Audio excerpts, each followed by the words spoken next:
Sue's assistant, Frank, is the kind of man who always offers you hot tea with a great big smile when you arrive for a meeting, then frowns when you take him up on it.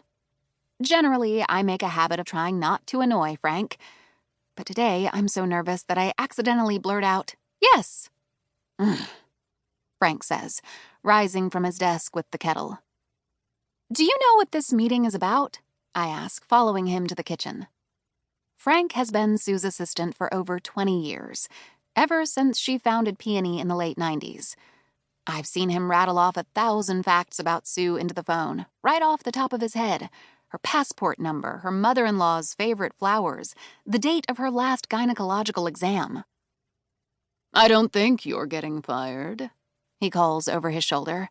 "But I've been wrong before." "Thanks."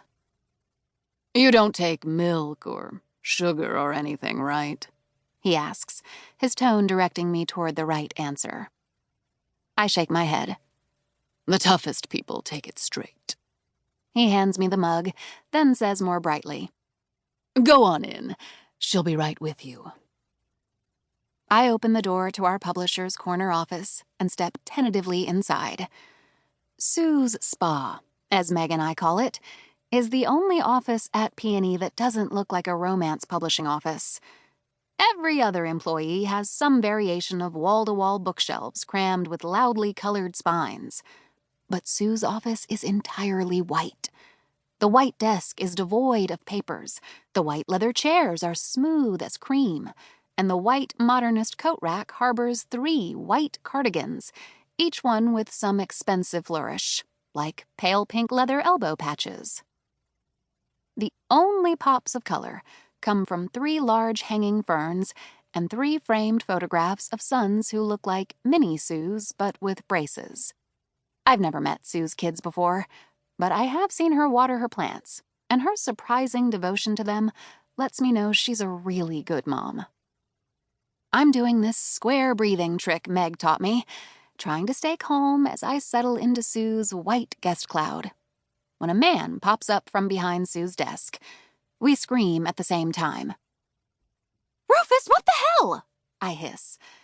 I can hiss at him because he's my friend. It's a love hiss. "What are you doing here?" My job?" he says, rolling out his neck, which is always sore because he over-Pilates because he has the long-standing, unrequited hots for Brent, the instructor at Pilates World. "Well, get out! Come back later, I have a meeting." "Sue's printer broke," he says, fiddling with some cables in a way that makes me suspect he won't be done anytime soon. "Just because I've had to resurrect your hard drive from the underworld, is it 3 times now, does not mean I don't also perform valuable IT for the rest of this company." In my defense, "Oh, I dare you." he shakes his head in pity. "Mercury was in retrograde." "Permanently?" he laughs. "Why are you hissing so much?" "I hiss when I'm nervous," I hiss, glancing out the open door. Frank used the word fired. Rufus rolls his big brown eyes, which reassures me. A little. He thinks this is absurd. Then again, he doesn't know about Noa Callaway's egregiously missed deadline. "Why would you get fired?" Rufus pauses. "Do you think anyone else saw you stealing those office supplies last month?" "It was a box of tissues." More hissing. I can't not at this point. "I had bronchitis." "Lanie!" Sue sweeps into the office, passing me to hang up her white cardigan. This one has a kind of corset look going on at the back, which only Sue could make look classy. "Good as new, Sue," Rufus proclaims, setting Sue's printer back on its shelf below her desk.